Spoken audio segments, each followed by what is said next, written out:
Hi friends, let's learn about GST. As you know, the full form of GST is Goods and Services Tax. That means this is a tax which is common for goods as well as services. Now, who sells these goods? Goods are sold by shopkeepers, which are called dealers. They're also sold by manufacturers, which are called factories. So, what is the difference between dealers and manufacturers? Dealers only sell the goods. Manufacturers first make the goods, first manufacture the goods, and then sell them. What about these services? These are sold by service providers. For example, some consultancy or some CA firm. So earlier what used to happen was that for all these there were different taxes. Now what they've done is that for all these they have put a common tax called GST. This tax is common for dealers, manufacturers, and service providers. Also, the rules are same all over India.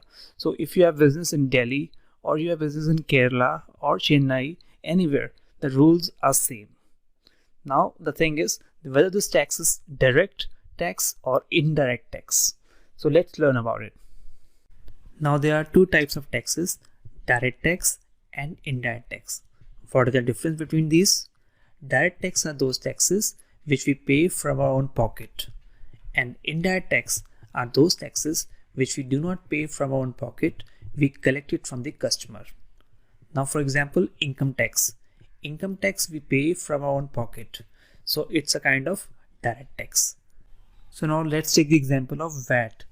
A shopkeeper used to charge VAT from the customer. Customer used to pay him total amount including VAT, and that VAT he deposited to the government. So shopkeeper is not paying VAT from his own pocket, he is collecting it from the customer and then depositing to the government. So we can say VAT is a kind of indirect tax. Similarly, service tax and excise were also indirect tax. When GST was introduced, all these indirect taxes were removed, and in its place there was now only one tax called GST. The main reason why GST was introduced was to make one nation, one tax. That means if you sell the goods anywhere in India, you only have to pay one tax, GST. But really when the GST was launched, they did not introduce one GST, they introduced different types of GST like CGST, SGST, IGST. So what are the difference? CGST means central GST, SGST means state GST, IGST means integrated GST. Now who collected this GST? Central government or state government? The rule is that CGST goes to central government, SGST goes to state government, and this IGST again goes to central government. So this is a rule. This and this is of central government and this is of state government. Now which tax on which type of sales? If we are selling locally within state, we have to pay two tax, CGST and SGST. This is for local sales.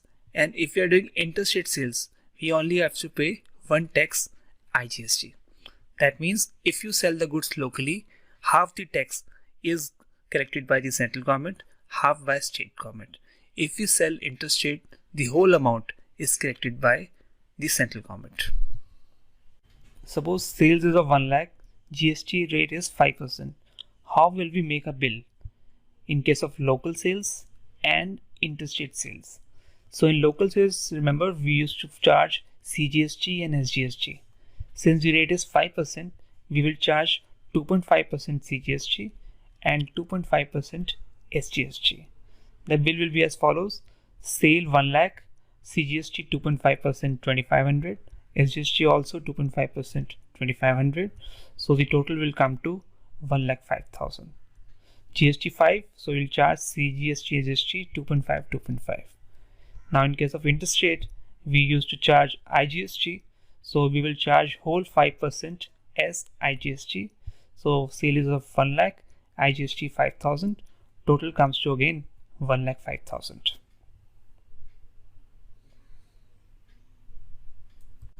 Before GST was introduced, there were different taxes like VAT, CST, service tax, excise. Let's learn when which tax was applicable. If we are selling some goods, we had to pay VAT if it was within state. If it was outside state, we had to pay CST. If we are dealing with services, we had to pay service tax. And if we are manufacturing anything, we had to pay excise. Let's see for which business which tax was applicable. Either we are dealing with goods or we are dealing with services. Goods are sold by either shopkeepers, which are called dealers, or by factories, which are called manufacturers. Service are given by service provider. Now dealer can sell the goods within state or outside state. Similarly, factory can also sell the goods within state or outside state. A service provider can also provide his service within state or outside state. Now a dealer or a shopkeeper only sells the goods. He does not manufacture it. So he has to pay either VAT or CST. VAT if he was selling the goods within state, CST if he was selling the goods outside state.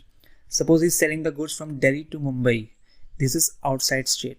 So he had to pay CST.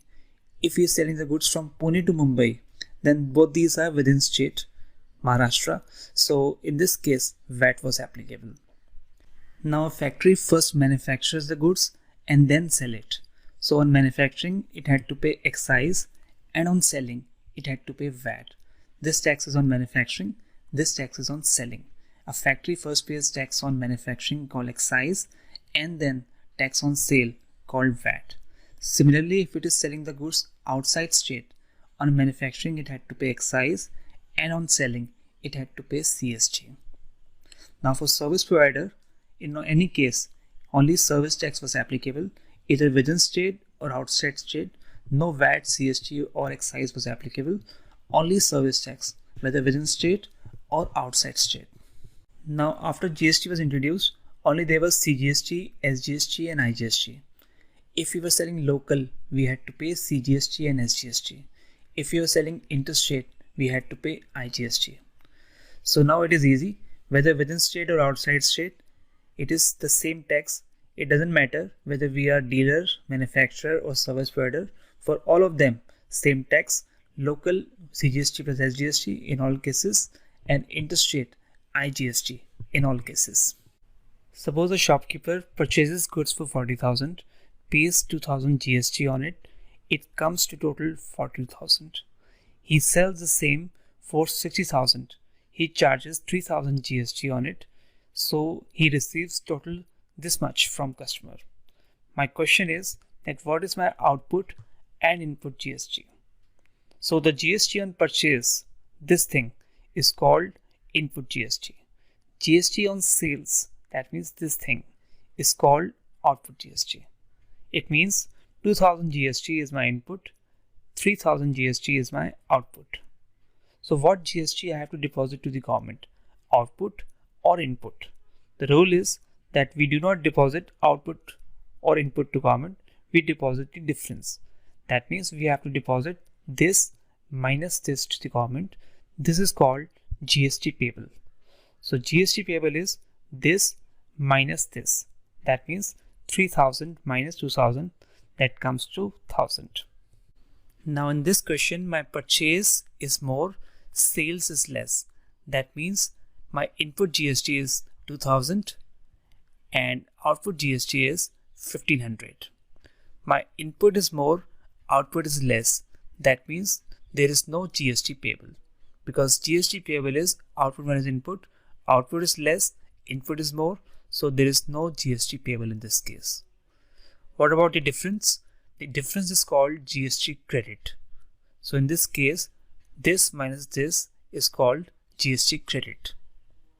So we can say that if we are calculating GST payable, we have to do output minus input. If we are calculating GST credit, we have to do input minus output. Let's see what is the difference between GST payable and credit. If output is more than input, it is GST payable. If input is more than output, it is GST credit. So GST payable is output minus input, and GST credit is input minus output. Now when do we have to pay tax? In the case of GST payable or GST credit, the rule says that if we have payable, then we have to pay tax. For paying tax, we have to fill a challan. This is called GST challan.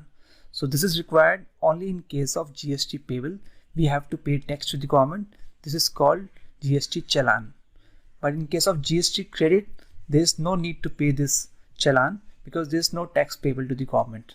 So we have to pay challan in case of payable, but no challan in case of GST credit. So what happens to the credit? It is added to the input of next month. How it is added? Let's learn. Suppose in January my purchase is 20,000, I pay GST 1,000, total comes to 21,000. I sell the goods for 18,000, GST comes to 900, total is 18,900. So what is my output input? This 900 is my output, this 1,000 is my input. So output is less, input is more. That means there is no payable, we have credit of 100 rupees. Now let's make for February also. Suppose in February my purchase is 30,000, GST is 1,500, and my sale is 40,000, GST is 2,000. So now what is my output input? My output is this 2,000, my input is this 1,500, but for calculating GST payable, we will not do this minus this. What we will do is, we will add this credit here in the input. For example, I'll show opening credit here. I'll add this 100 here, so it will come to 1,600. So I have to take 1,600 as input and not 1,500 because of the opening credit.